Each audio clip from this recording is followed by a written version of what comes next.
Okay, everyone, so we have another video from Wrestlemania. This one is talking about 10 matches that Vince McMahon legitimately hated. Now, let's go ahead and watch this video and find out which 10 matches did the big boss absolutely hate.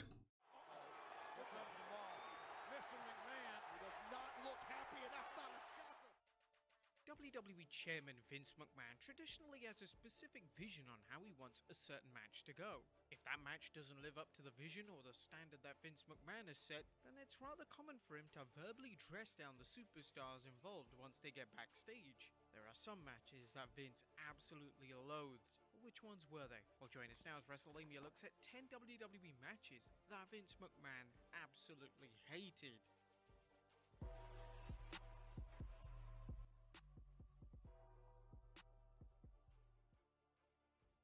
Be sure to subscribe and hit that notification bell for daily wrestling videos, and follow us on Facebook for exclusive lists. And as always, guys, links in the description, link to the video as well as their channel. Head on over there, subscribe, go show them some support.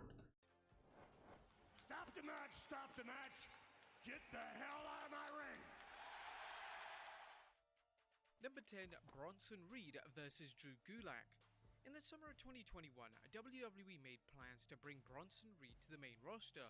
Bronson had a successful run in NXT in which he would win the NXT North American title, as well as have a number of high-profile matches with the likes of Johnny Gargano and Adam Cole. His passion wants to be the best, wants to beat the best.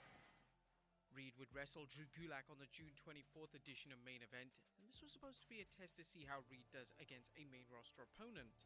The match was well received by fans watching at home, however, Vince McMahon reportedly didn't like the match and didn't see anything special in Bronson. Vince would be so underwhelmed by his match with Gulak that he would be released from the WWE in August of 2021. Really? In a move that pretty much nobody saw coming. One match? Seth Rollins versus Kofi Kingston. Now, on paper, Seth Rollins versus Kofi Kingston sounds like a fantastic matchup, but when the two decorated superstars collided on SmackDown in 2014, Vince McMahon reportedly hated the match so much that Rollins got lectured by Vince backstage. The issue was that Vince believed that Rollins gave Kofi too much offense in the match. As a result, it made Rollins look too weak. Rollins would discuss the match and Vince's reaction during an appearance on Edge and Christian's podcast, who revealed Vince was furious about it, like furious. Just get over here, and he's yelling at me, and he's just like, if you're gonna be my guy, you're gonna be my guy. That's not what I want. Number 8, Natalya versus Shayna Baszler. See, here's the thing, and it's we've talked about this in previous videos. See, look, I can kind of get where he's coming from. I do. Like, he wants Seth Rollins to be the guy, and you can't make the guy look weak at all. But at the same time, it's like, dude, people love Kofi Kingston. They do. They love Kofi Kingston. And it's like, I don't think anyone had a problem with Seth Rollins making Kofi Kingston look good. Like, nobody had a problem with it. So on one hand, I can kind of see where Vince is coming from, but at the same time, it's like getting mad at him to the point where you're basically screaming at him in front of everyone, going, don't do this shit or whatever, backstage. It's like, I mean, the guy didn't really do anything wrong. And dude, Vince seriously needs to take it easy with this shit. It's like, look, I get being upset that they didn't go according to the script that you wrote. I get that. But at the same time, it's like, you can't get mad over every little thing. You can't do that because it's not a good idea. That doesn't promote a good work environment. It's like, and especially when the thing that happened isn't really worth getting mad over. It's like, I don't know. It's thinking like this, like Vince usually, it's gotten to a point where he just doesn't see the potential in certain things. Like, he used to, but not anymore. It's like, at this point, it's just, look, do what I tell you to do, and that's it. Like, there's no compromise with him anymore. And it's just, it's thinking like that probably led to, or contributed to, why the WWE is where it is now, why the product just isn't what it used to be. because and I'm not the only one to think this. A lot of people think this way. A lot of people think that Vince just doesn't have it anymore. You know, he isn't what he used to be. When the global pandemic drastically altered how WWE filmed and presented Raw and SmackDown, it allowed WWE to retape any matches that didn't quite hit the mark.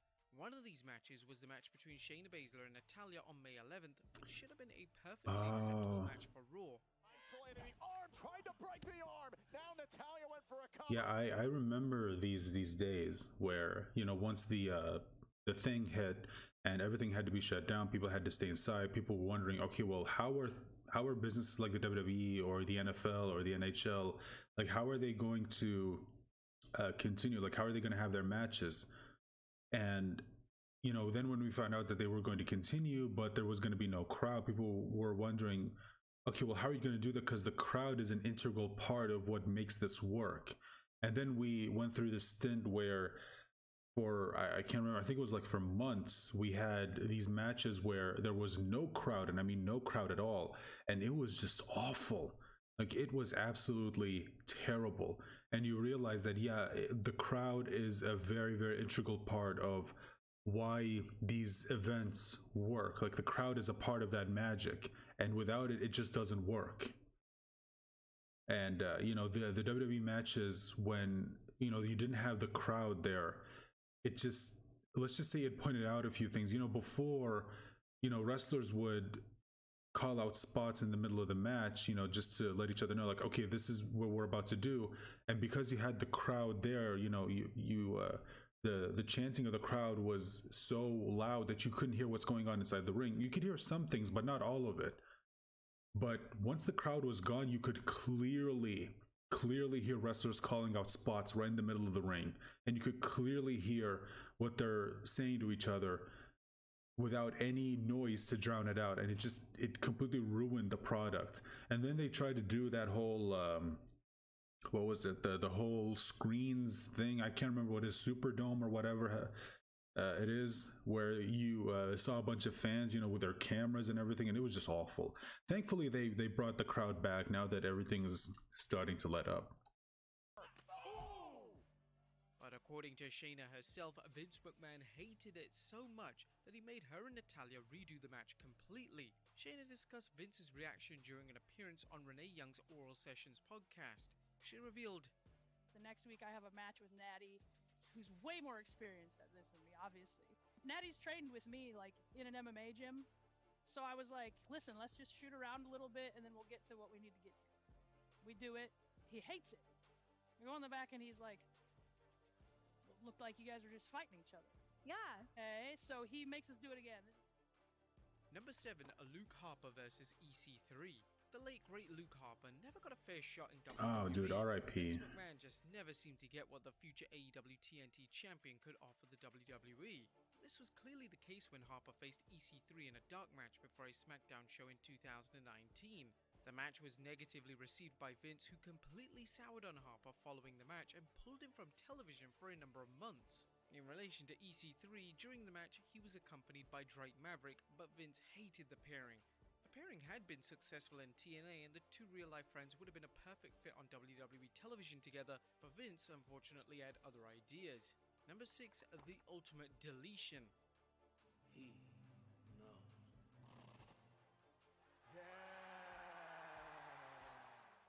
The feud between Bray Wyatt and Matt Hardy was finally settled in 2018 when the two met in The Ultimate Deletion. This was supposed to be a cinematic style match, and it would be virtually WWE's version of the popular style of matches that Matt had made famous in Impact Wrestling. Brother Nero, I knew you'd come. Now, although the match was somewhat different from how Impact presented the match, fans praised WWE for doing it, as well as the creativity of Matt, Bray, and all the people involved in the production side of it. But according to Matt, Vince was so shocked that the match was received so well, as Vince didn't have too many positive things to say about it. Matt would discuss Vince's reaction during an appearance on the Talk is Jericho podcast, revealing, he watched it in the production meeting, and a few people in there had watched it already. But after it was over and ended, everybody like clapped and stood up, and he was just kind of like looking around, and he told a couple people, I don't get it. Yeah, I don't get it. I mean, if it does good, if it does a number, then I'm truly out of touch. I think he said that. Yeah. Number 5, And Rhino. again, it's like, look, this is again, it's like, see, okay, so maybe Vince does get it. I mean, see, he even at one point kind of admitted it, like, yeah, dude, the guy's kind of out of touch. It's like he doesn't know what people want anymore. He doesn't know what fans want, and that's the biggest problem. Number 5, Rhino versus Tajiri. Traditionally, WWE Chairman Vince McMahon doesn't attend live events. Although, actually, you know what? I'm sorry, but just to be fair, let me just go back a second. Just to be fair, when he says the whole thing is I don't get it, I don't get it. It's not necessarily being out of touch. I will say that there are a lot of people, whether they're old or young, who will look at something and everyone else is loving it, and they would go, I don't get it. Yeah, I don't see what people. Or I don't get what people see in this. It's like, hell, I've done it a couple of times where there's a product that people like, and I look at it and I'm like, I don't get it. Like, what is it about this that people like? I don't get it. It's like, so I guess, again, just in the interest of being fair, maybe that's not necessarily the best example for people saying that Vince is kind of out of touch, because this does happen to people, young or old. It happens to everyone. So yeah, I guess I wouldn't necessarily, just to walk it back, I wouldn't necessarily use this as an example, but that also doesn't mean that Vince isn't out of touch, because he is. And again, I'm not the only one to say this. A lot of people think this way. Traditionally, WWE Chairman Vince McMahon doesn't attend live events. However, in the summer of 2003, this all... I mean, hell, if you want an example, sorry, I know I keep pausing, but if you want an example, you can find this on YouTube, but there's a promo that was done by Paul Heyman. I can't remember when it was, but I think it was back in the early 2000s. I think it was on SmackDown. And this is famous. Like, it's a famous promo. Hell, even at one point, Paul Heyman did an interview on, I can't remember what it was, but I think it's called Inside the Ring, if I remember correctly. He talked about how it was during this promo backstage, Vince McMahon basically gave him free reign to say whatever the hell he wants. And Paul Heyman kept asking him, like, dude, are you sure you want to give me free reign to say whatever I want? It's like, and he says, yeah, just say what you want. And he says that famous line of, I'm pretty sure you've heard this, but just make me money. It's like, you know, that whole thing. I do a terrible Vince, I know, but he basically said that, just make me money. And then Paul Heyman went out and he just laid it all out. And one of the things he said is that Vince just doesn't have it anymore. He's not the guy he used to be. I think an exact quote was, his methods are antiquated. They're draconian. Maybe that's not the exact quote, but he did say that. I do remember him saying that. And you can find it on YouTube, but Paul Heyman basically says it himself. Like, the guy is just, he doesn't have it anymore. He's not the guy he used to be. All right. Changed. For a brief period, Vince attended live events in unprecedented fashion. This was so he could keep a close eye on things, as well as see what was translating well to the audience. When Rhino faced Tajiri on one of these live events, Vince disliked the match so much that he stormed down to the ring and told both men to head to the back. The fans in attendance were chanting boring at the two talented performers, and Vince had seen enough, so he decided to end the match himself. According to Rhino, when he got backstage, Vince justified his actions by saying that Rhino and Tajiri did little to change the pace of the match when the crowd began to react negatively. However, Rhino admits that he was paid extremely well for the live event appearance, and he theorizes that Vince felt bad for stopping his match, and this is why he received a substantial payday. Number 4, Cesaro versus Grand Metalik. I mean, he doesn't quite have the charisma, doesn't have quite the verbal skills as well. It may be because he's Swiss, I don't know. Vince McMahon has always had mixed opinions on Cesaro. Whenever Vince has begun a push for the former US champion, it's been halted as Vince seems to sour on him rather quickly. Take, for instance, the match between him and Grand Metalik on September 18th, 2020's edition of SmackDown. The match was met with so much anger from Vince backstage that he ordered the match to end with immediate effect. Vince would communicate with the referee via his headset and would inform Cesaro and Metalik where to wrap up the match. Here comes the neutralizer. Center of the ring, face first goes Metalik. When fans witnessed the match on television, it was unclear what the issue was, as the match seemed passable for a standard match on SmackDown, but something in that... I mean, I didn't see it, so I can't comment. Number 3, Jerry Lawler versus Michael Cole. Jerry Lawler and Michael Cole's match at Wrestlemania 27. Oh yeah, I remember this feud. It was the worst match in WrestleMania history.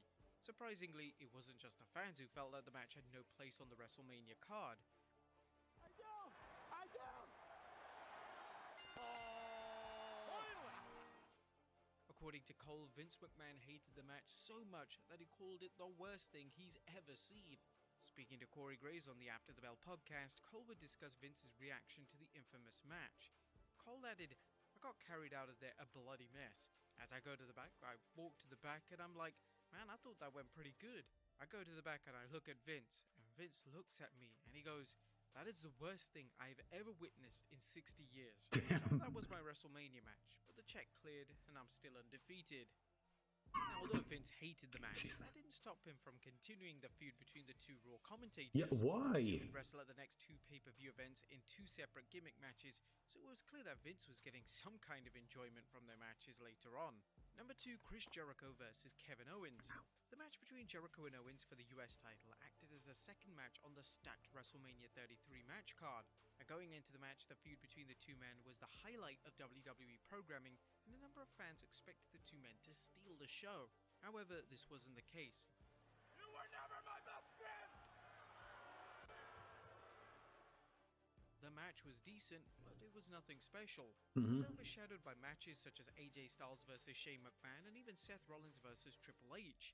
When the WWE Network aired the 365 episode based on Owens, Yeah, I didn't.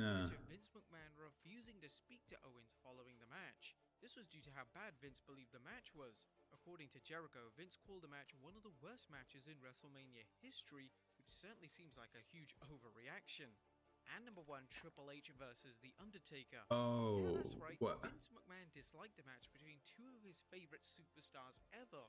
This was Triple H and The Undertaker's acclaimed match at WrestleMania 27, a match which was the highlight of a rather poor WrestleMania. Yeah, I remember really liking this match, so what the hell? Ooh, okay, see, that's... I mentioned this in a previous video, I think the one that you're gonna see before this. But this is one of the reasons, see, it's when it happens like this, watch this. See? Yeah, Triple H kind of screwed that up. He was supposed to catch him, and Undertaker just lands on his neck, which is just... Yeah, that's not good. And then, well, yeah, 2 years earlier, same thing happened. It's like I guess it happens in WrestleMania 25, and then 2 years later it happens again. So it's like, it's understandable why, like, he got to a point where he didn't do it anymore. I think I said in the video, like after that match, he didn't really do it anymore. I guess I was wrong, because I guess I kind of forgot about this. But yeah, he did do it in this match, like, clearly. And yeah, they kind of botched it. So I guess it's understandable why he eventually just stopped using this move, because it's just way too dangerous. His dislike was Especially if they're not going to do it right. It's like, come on. The match finish, which involved The Undertaker being carted off by the WWE medical team due to the damage he received at the hands of Triple H. Another pedigree, and he hit it. Oh, there it is. The second. The Undertaker, whilst being interviewed by ESPN, had this to say in relation to Vince's dislike of the match. Yeah, he did not like it. He did not like it at all. And to quote, "My Undertaker walks out of the ring. I don't care if he wins or loses. My Undertaker walks out." And you know, we already knew what we were into.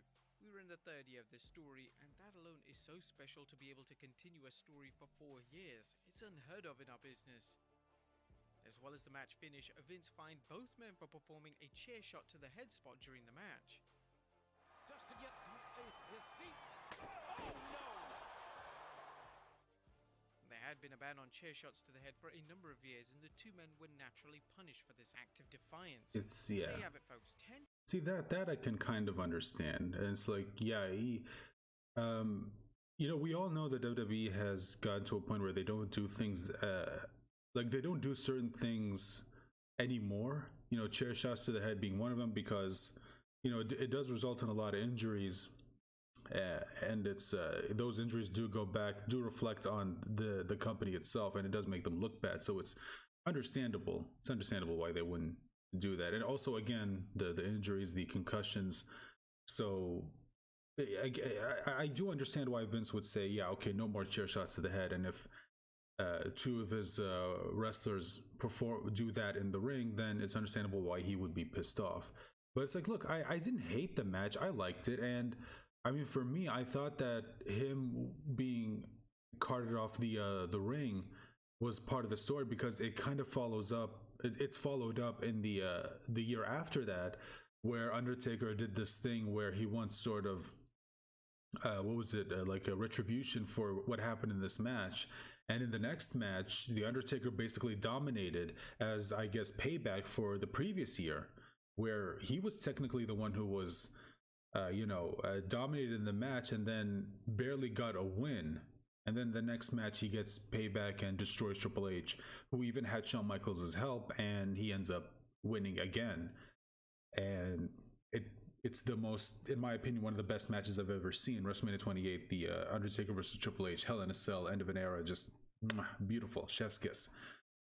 So anyway, guys, let me know your thoughts in the comment section down below. What do you think of these matches that Vince apparently really hated? Did you like them? Did you hate them as well?